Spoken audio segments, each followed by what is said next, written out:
नमस्कार।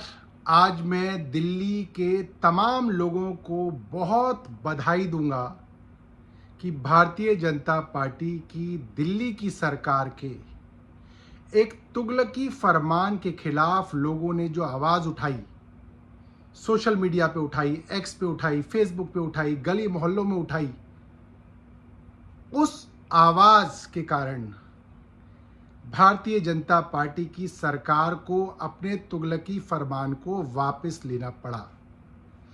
कुछ दिनों पहले भारतीय जनता पार्टी के मंत्री उछल उछल के लोगों को लगभग धमका रहे थे कि कोई भी गाड़ी डीजल की अगर 10 साल पुरानी हो और 15 साल पुरानी पेट्रोल की गाड़ी हो तो उसको दिल्ली में रहने नहीं देंगे, ये कर देंगे, वो कर देंगे, पेट्रोल पंप पे स्पेशल टीमें लगाई जाएंगी, कैमरा लगाए जाएंगे। और ये मामला करीब 61 लाख गाड़ियों का था। 61 लाख परिवार, जिसमें 18 लाख कार थी और करीब 41 लाख के करीब बाइक्स बताई जा रही हैं।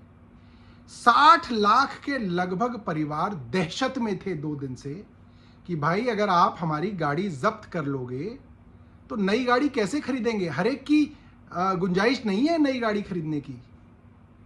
कई तो रिटायर्ड दंपत्ति हैं, रिटायरमेंट के बाद एक गाड़ी है, आसपास की मार्केट तक जाते हैं, महीने में जो है 20-25 किलोमीटर गाड़ी चलती है कभी कभी। अब गाड़ी आप जब्त कर लोगे तो नई गाड़ी कैसे खरीदेंगे। और ये साफ दिख रहा था कि इस तुगलकी फैसले का फायदा सिर्फ और सिर्फ बड़े बड़े धन्ना सेठों को होने वाला था। उनको, जो कार मैन्युफैक्चरर्स हैं, ऑटोमोबाइल कंपनीज हैं, उनकी कारें और बाइक खूब बिकनी थी।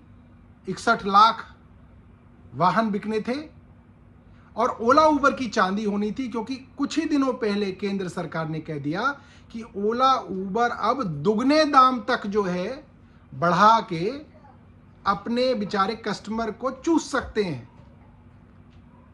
तो हर तरह से मिडिल क्लास का गला घोटने का एक प्लान तैयार था, जिसमें बड़े बड़े उद्योगपतियों को फायदा और मिडिल क्लास की और बेचारे लोअर मिडिल क्लास की ऐसी की तैसी होने वाली थी। और झूठ बोला जा रहा था कि हमारे पास तो कोई चारा ही नहीं है जी, हमको तो कोर्ट ने ऑर्डर कर दिया, हम क्या करें। मगर जनता की आवाज की वजह से, जनता ने एक साथ आवाज उठाई, इसकी वजह से आज इस सरकार को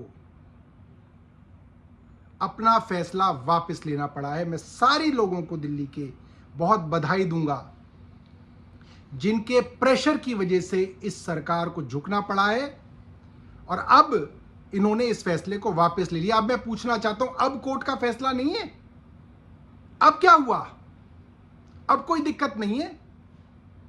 दोस्तों, मैं आप लोगों को बताना चाहता हूं, कोर्ट के फैसले को सिर्फ बहाना बनाया जाता है। सरकार को जो करना होता है वो सरकार करती है। सुप्रीम कोर्ट की 5 जजेस की बेंच ने फैसला दिया था कि दिल्ली के अंदर जो अफसरशाही है, जो ब्यूरोक्रेसी है, जो सर्विसेज है, जो विजिलेंस है, ये सब दिल्ली की चुनी हुई सरकार के पास होना चाहिए। 10 दिन के अंदर केंद्र सरकार ऑर्डिनेंस ले आई और सुप्रीम कोर्ट के फैसले को पलट दिया। जब फैसले पलटने होते हैं, ये ऑर्डिनेंस ला के फैसले पलट देते हैं। इलेक्शन कमीशन को चुनने का मामला था, सुप्रीम कोर्ट ने तय किया कि इलेक्शन कमिश्नर को चुनने की कमेटी के अंदर 3 लोग होंगे, प्रधानमंत्री होंगे, नेता विपक्ष होंगे और सुप्रीम कोर्ट के चीफ जस्टिस होंगे।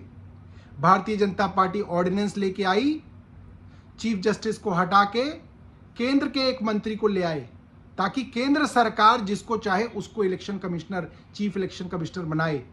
सुप्रीम कोर्ट के फैसले को कब आप मानते रहे हैं? आपको जब मन करता है, जहां आपकी सुविधा होती है, वहां आप उस फैसले को पलटने के लिए ऑर्डिनेंस ले आते हैं, और जहां आपको सुविधा होती है उस फैसले को मानने के लिए आप उसका बहाना बना के लोगों को गुमराह करते हैं। गुमराह करना छोड़ दीजिए।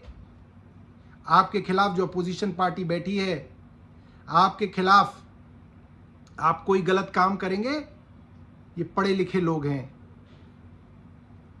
आपकी पोल खोलने का काम करेंगे और रोज करेंगे। हम डरने वाले नहीं हैं। आप सोचते होंगे कि आप डरा देंगे, हम डरने वाले नहीं हैं। धन्यवाद। जय हिंद।